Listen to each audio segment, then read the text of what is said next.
Most people don't realize the most powerful guidance often arrives when they're tired of noise, tired of trying, and tired of pretending everything is fine. It doesn't come to excite you, it comes to steady you. And if you let it, this message will quietly change how the rest of your year unfolds, not by force, but by clarity. There are moments when guidance doesn't arrive loudly, it arrives precisely, quietly, almost personally. This is one of those moments, because the most powerful guidance you will hear this year isn't about doing more, chasing harder, or becoming someone else. It's about seeing clearly what has been shaping your life beneath the surface, deciding, maybe for the first time, to stop living on default. Most people never reach this moment because they stay distracted, busy, and emotionally occupied. But if you're here, something in you is ready to listen. You don't need another motivational push. You've had enough of those. They excite you briefly and fade just as fast. What you need now is truth, the kind that settles instead of stimulates, the kind that doesn't shout, but stays with you long after the sound is gone. Real guidance doesn't rush you, it steadies you, it removes noise so you can finally hear yourself think. This year didn't exhaust you because it was hard. It exhausted you because it was misaligned, because too much of your energy went into reacting instead of choosing, pleasing instead of honoring, enduring instead of directing. When effort is disconnected from meaning, even simple days feel heavy. And when that heaviness goes unexamined, people assume something is wrong with them, when in reality, something is wrong with how they're living. The most powerful guidance begins with this realization. Clarity does not come from intensity, it comes from honesty. Honest observation of your patterns, honest acknowledgement of what drains you, honest acceptance of what no longer fits. Growth doesn't require self-attack, it requires self-awareness. And awareness, once it arrives, changes everything quietly. Many people believe they are lost. They aren't. They are just disconnected from their values, from their limits, from their inner signal that knows when something is off. Disconnection doesn't happen all at once. It happens slowly through small compromises you told yourself didn't matter. Over time, those compromises accumulate into a life that feels functional but hollow. This guidance is not here to overwhelm you with solutions. It's here to restore your orientation, to help you recognize that your dissatisfaction is not a flaw, it's feedback. It's information trying to redirect to you before more time isn't maintaining. There is a version of you that already knows what needs to change. That version has been patient, quiet, waiting for you to slow down enough to listen. The most powerful guidance doesn't create something new. It reconnects you to what you already sense, but haven't trusted fully. If you pause here, really pause, you'll notice something subtle. Relief. Not because everything is solved, but because you're no longer pretending nothing needs attention. Relief often comes before clarity. And clarity often comes before change. Most people don't ignore guidance because they don't understand it. They ignore it because following it would require change, and change threatens comfort. This is why awareness alone doesn't transform a life. Application does. You can recognize truth and still avoid it. You can nod in agreement and continue living the same way. The distance between knowing and doing is where years quietly disappear. Unconscious habits are powerful precisely because they feel harmless. The way you start your mornings, the way you speak to yourself when things don't go as planned, the way you default to distraction when discomfort appears. None of these feel dramatic, yet together they decide the direction of your days and eventually your years. Most people believe big decisions shape life. In reality, it's the small, repeated choices that do the shaping. The decision to delay one honest conversation, the choice to stay silent instead of setting a boundary, the habit of postponing rest until exhaustion forces it. These patterns don't announce consequences immediately, which is why they persist. The most dangerous habits are the ones that make you feel busy but unchanged. Constant planning without execution, consumption without creation, reflection without adjustment. These habits soothe anxiety while quietly maintaining stagnation. They keep you feeling productive while preventing progress. There is a reason guidance often feels uncomfortable when it's accurate. It removes excuses. It points to patterns you can no longer blame on circumstances or other people. And once that awareness settles, you're faced with responsibility, not the heavy kind, but the honest kind. Responsibility for what you continue, not just what you intend. Many people stay disconnected because they are overstimulated and underpresent. Noise fills every gap: music, scrolling, talking, reacting. Silence becomes unfamiliar, even threatening, because silence reveals what you've been avoiding, but guidance speaks most clearly in quiet moments, not loud ones. Unconscious living is efficient but costly. It saves effort in the short term and charges interest later in regret, fatigue, and confusion. Conscious living requires effort up front, but it repays you with clarity and direction. This is the trade most people never pause long enough to consider. Another reason people resist guidance is because it asks them to slow down, and slowing down feels counterintuitive in a world that rewards speed. But speed without direction is wasted motion. You can move fast and still be lost. Slowing down is not falling behind, it's recalibrating. When you slow down, patterns surface. You notice what drains you consistently. You see where you compromise yourself out of habit. You recognize which parts of your life feel heavy, not because they are difficult, but because they are misaligned. This recognition is uncomfortable, but it is also liberating. Guidance becomes powerful when it stops being abstract and starts becoming personal. When you stop saying "this makes sense" and start asking, "where am I ignoring this in my own life?" That question alone shifts you from observer to participant. Most people don't need new information. They need fewer distractions and more follow-through. The guidance that changes a year is rarely complex. It's repeated, practiced, and protected. The truth is simple. Awareness that is not acted on eventually becomes noise, but awareness that is honored becomes direction. One of the most confusing experiences in growth is doing everything you were told was right and still feeling wrong inside. You followed advice, you stayed disciplined, you stayed busy, yet something feels off. Subtly draining, quietly heavy. This is where alignment becomes more important than effort, because effort alone does not guarantee direction. Effort without alignment simply accelerates exhaustion. Alignment is not about doing less, it's about doing what fits. When something fits, energy circulates instead of leaking. When it doesn't, even simple tasks feel heavy.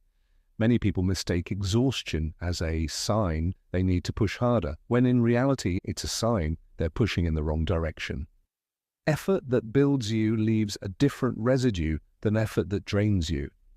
Building effort may be challenging, but it leaves clarity behind. Draining effort leaves confusion, irritability, and a sense of obligation. The difference is subtle but consistent. Your body often knows before your mind does. Misalignment often hides behind responsibility. You keep going because people depend on you, because expectations exist, because stopping feels selfish. But responsibility that requires self-erasure is not sustainable. Over time, creates resentment toward the very life you're trying to maintain. Many people normalize misalignment by calling it adulthood, realism, or discipline. But discipline without self-respect turns into endurance, and endurance without meaning slowly hardens you. This is why some people become productive but joyless, reliable but disconnected. The most powerful guidance is learning to distinguish between what is difficult because it's meaningful and what is difficult because it's wrong for you. Meaningful difficulty stretches you. Misaligned difficulty depletes you. One leads to growth. The other leads to burnout. Alignment does not always feel easy, but it feels clear. Even when challenges arise, there is an underlying sense of rightness. Misalignment, on the other hand, feels noisy. Your mind negotiates constantly. You question yourself more than the task itself. Another sign of misalignment is chronic urgency. Everything feels rushed. There's never enough time. You're always behind. Urgency is often a signal that you're compensating for a lack of clarity. When direction is clear, pace naturally steadies. People often stay misaligned because they confuse sacrifice with virtue. They believe that if something costs them enough, it must be worthwhile. But cost alone does not justify direction. What you give your life to should nourish you as much as it challenges you. Alignment asks for honesty before commitment. It asks you to question why you're doing what you're doing, not just how well you're doing it. This questioning is not weakness, it's intelligence. The most powerful guidance here is this: you are allowed to change direction without labeling the past as a mistake. Sometimes something was right for who you were, but not for who you're becoming. Growth does not require regret. It requires recalibration. When alignment improves, decisions simplify. You say no more easily, you stop over-explaining, you stop forcing yourself into situations that consistently drain you. This simplicity is not laziness, it's clarity in action.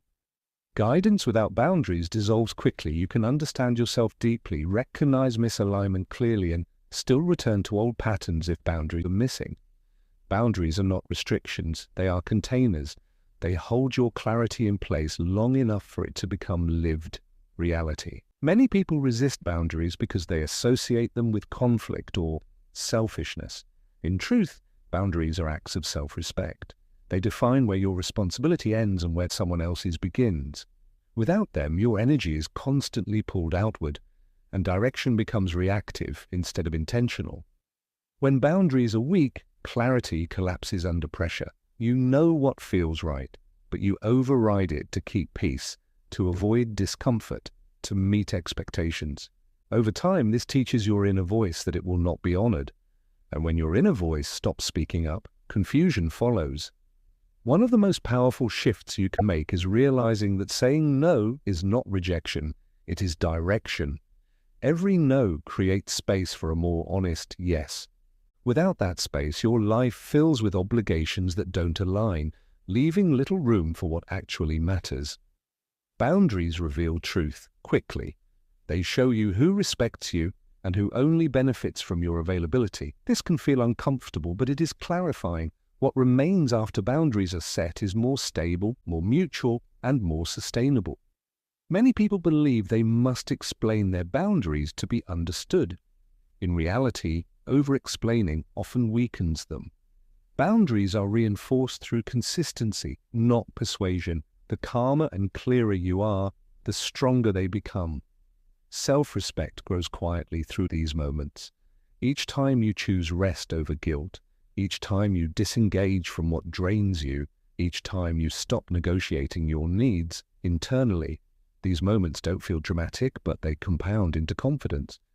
Boundaries also protect your time, the most non-renewable resource you have. Without time protection, even good intentions fade. Guidance that is not protected by time will always be postponed. You are not responsible for managing other people's reactions to your boundaries. You are responsible for honoring your limits. When you accept this, emotional energy returns and decisions feel lighter. Boundaries do not harden you, they stabilize you. They allow you to show up fully without resentment. They make generosity sustainable instead of depleting. The most powerful guidance becomes visible when your actions start matching your awareness. Boundaries are the bridge between insight and behavior. Without that bridge, understanding stays theoretical. The most powerful guidance means nothing if it can't survive ordinary days. Not the inspired moments, not the quiet breakthroughs, but the regular imperfect days when life is busy, energy is uneven, and attention is pulled in multiple directions. This is where integration matters. Integration is how insight becomes identity. Many people experience moments of clarity and mistake them for transformation. They feel aligned for a few days, maybe a few weeks, and then slowly drift back into old patterns when life resumes its pace. This drift doesn't happen because they failed, and it happens because they didn't build structure around awareness. Integration is not about doing more, it's about doing fewer things with intention, choosing small, repeatable practices that anchor clarity into daily life. Without anchors, guidance fades. With anchors, it compounds. One of the most effective anchors is reflection without judgment. Brief check-ins where you ask yourself what felt aligned today and what didn't, without self-attack. This keeps awareness active instead of dormant. Awareness that stays active prevents drift. Another anchor is rhythm. Not rigid schedules, but predictable patterns that support your energy. When life has rhythm, decisions require less effort. And when decisions require less effort, consistency increases naturally. Many people burn out because they confuse growth with intensity. They push hard, expect rapid change, and then feel discouraged when life doesn't transform overnight. Sustainable growth is quieter. It moves steadily. It respects limits without abandoning direction. The most powerful guidance teaches you how to adjust without quitting. When something stops working, you refine it. You don't label yourself undisciplined or incapable. You adapt. Adaptation is a sign of intelligence, not weakness. Integration also requires self-compassion, not indulgence, but understanding. You will miss days. You will make choices that don't align perfectly. What matters is not perfection, it's return. Returning to awareness, returning to intention, returning to alignment. Return is the skill that protects progress. People who grow consistently are not those who never slip. They are those who return quickly without drama. They don't turn one off day into a story about who they are. Another key part of integration is protecting quiet time, not to escape life, but to process it. Without processing, experiences pile up without meaning. With processing, even difficult moments become guidance. Integration shifts your relationship with effort. You stop forcing yourself and start cooperating with yourself. When effort aligns with values, resistance softens. You still work, but with less internal friction. This is where guidance becomes lived, not because everything is clear, but because you are present enough to notice when something isn't. Presence keeps you honest. Honesty keeps you aligned. The most powerful guidance reshapes your life, not through dramatic change, but through sustained clarity. Over time, you begin to notice something subtle but important. You are no longer reacting as much. Decisions feel cleaner. Your energy is less scattered. You move with intention instead of urgency. Progress is not measured by how much you do, but by how often your actions match your values. When alignment increases, effort feels purposeful instead of forced. You stop chasing momentum and start maintaining direction. One of the biggest traps people fall into is measuring growth with pressure. They ask if they are moving fast enough, doing enough, achieving enough. But pressure distorts perception. It makes you overlook how far you've come and exaggerate what's missing. Guidance asks for a different metric: consistency with awareness. When you live this way, you don't need constant motivation. You trust your process. You know how to pause, recalibrate, and continue without self-attack. This trust creates quiet confidence, the kind that doesn't need validation. Another sign this guidance is working is how you relate to time. You stop feeling chased by it. You stop seeing days as something to survive. Time becomes a partner instead of a threat because you're participating in it consciously. You will still face uncertainty. You will still have moments of doubt. Guidance does not eliminate these. It teaches you how to move without being controlled by them. You acknowledge uncertainty without freezing. You feel doubt without abandoning yourself. Over the course of a year, these small shifts compound. Better boundaries protect energy. Clearer priorities reduce noise. Regular reflection prevents drift. Together they create a life that feels grounded instead of reactive. This is how guidance becomes permanent. Not because it's remembered perfectly, but because it's practiced imperfectly and consistently. You don't need to hold everything at once. You just need to return often. Quiet confidence grows when you stop needing everything to make sense before you move. You act, observe, adjust, and continue. This rhythm keeps you flexible without losing direction. As you move forward, remember this: you don't need to become someone new to live better. You need to listen more closely, honor what you already know, and protect the clarity you've gained. This is not the end of guidance, it's the beginning of living it. And when you look back at this year, you won't remember one big moment that changed everything. You'll recognize a series of small, honest choices that added up to a life that finally feels aligned.